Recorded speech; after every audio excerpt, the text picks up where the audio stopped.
Welcome back mga kaaldab. Ito na naman po ang inyong lingkod, si Mr. Destiny at magbibigay tayo ng pinakamainit na update po ngayon sa social media. Pansin nyo po ba mga kaaldab? Halatang scripted po talaga, no?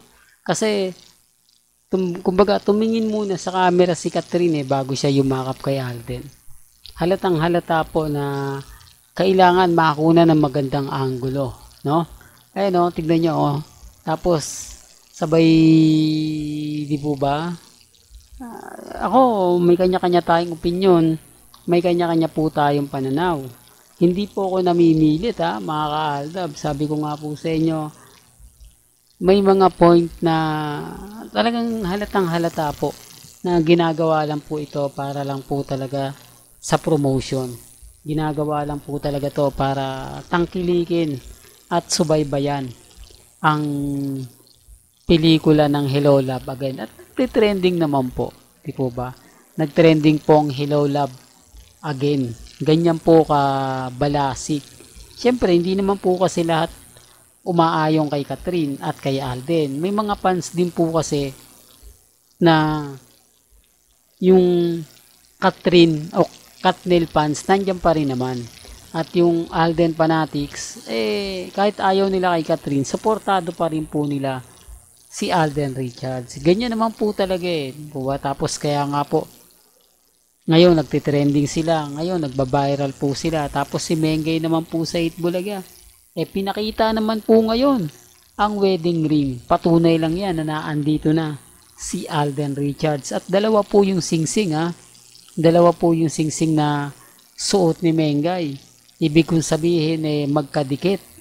Isang tunay at isang sarsuela. Oops, issue na naman yan, Mr. Destiny. Alam mo kaya ka nababash Kaya ka lagi napag-iinitan ng mga Alden fanatics at ng mga Catherine o ng mga Armain.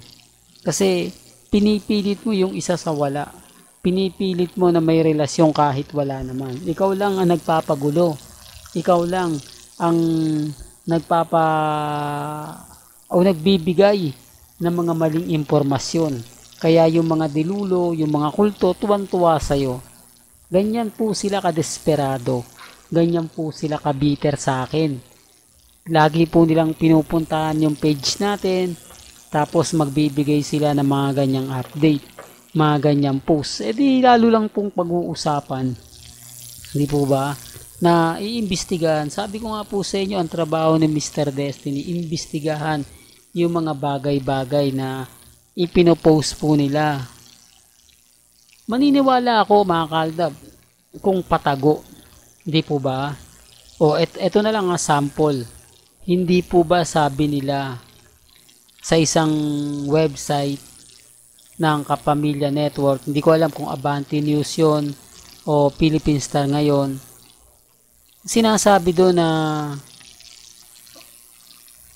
private na lang daw po o masyadong komplikado ang relasyon ni na Alden at ni Katrina, hindi pwedeng isa publiko dahil nga po sa kanilang network, dahil sa mga kontrata nga po nila na saan ka naman kasi makakita na taga ABS-CBN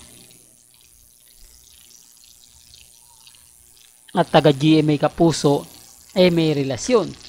Hindi po ba? Sabihin na natin na sige, for the sake of the fans. Pero bakit ito lantaran? Bakit dito kailangan mo pang sa gitna kayo ng kalsada kung saan dumaraan at nag-aabang ng mga kumbaga uuwi o bumabalik at uuwi ng Pilipinas. Ibig kong sabihin, pabalik ng Pilipinas at palabas po. Real talk mga kaaldab. Kaya nga sabi ko sa inyo, halatang halata no? Talagang kumbaga umayos muna bago sabay yakap.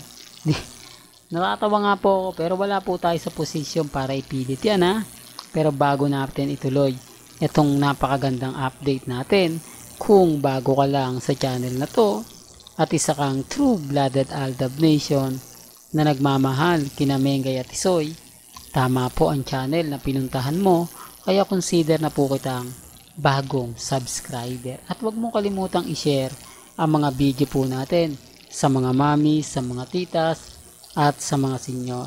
Well, remind ko lang po sa mga inis na inis sa akin, sa mga galit na galit sa akin, sa mga ayaw pong maniwala, wala naman pong problema. Pero pansinin nyo na lang po yung mga ina-update ko. Tignan nyo yung mga sinasabi ko. Kung wala pong, kumbaga, katotohanan, okay lang. Kasi sa mga update naman po nila, parang may mali eh. Sa mga post nila, sa mga kaganapan nila. Sa ngayon, masaya po ako kasi hindi naman po talaga literal eh. Although yung iba kinikilig daw, yung iba masaya, pero okay lang. At least may camera. At least kitang-kita na lumingin muna siya. At tumingin din po si Alden Richards bago nila sinimulan.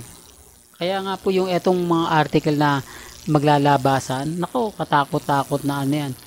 Pupunta yan sa page natin, magagalaite. Ayan, Mr. Destiny, isa kang malaking fake news, di po ba? Isa kang bulag sa katotohanan.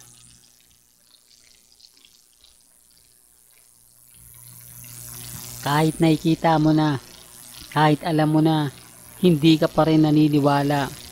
Kahit may ebidensya na kami at resibo. Kung ito lang po yung ipapakita nila, kung ito lang po ang pagbabasihan natin, wala po yan sa post ni Maine at ni Alden. Off-cam pa yun, sa loob po mismo ng van. Para lang klaro, para lang po sa kaalaman ng lahat. Pero hindi ako namimilit Kumbaga, ang sa akin lang naman po, maging updated lang po kayo. Kung ano lang po yung mga nagaganap, nangyayari, yan lang naman po yung ihahatid natin. Nakita nyo naman po, napakaraming camera ang nakatutok. Halatang scripted po ang mga naganap at nangyayari. Pero hindi ako namimilit. Sabi ko nga po sa inyo, may kanya-kanya po tayong pananaw, may kanya-kanya po tayong opinion. Real talk mga kalda, pero gaya ng pinapaliwanag ko, wala pong pilitan. Kung ano po yung paniniwala po ninyo, okay lang po. Ang importante lang naman, maging updated po kayo. Hanggang dito na lang po ang ating latest updates. Kaya kung gusto nyo pa po ng pinaka-latest at sariwang update, abay tumutok lang po kayo dito po sa channel ni Mr. Destiny para updated po kayo sa mga latest at sa mga bagong video po na ilalabas po natin maya-maya lang. Hanggang sa muli, salamat po sa panonood at pakikinig.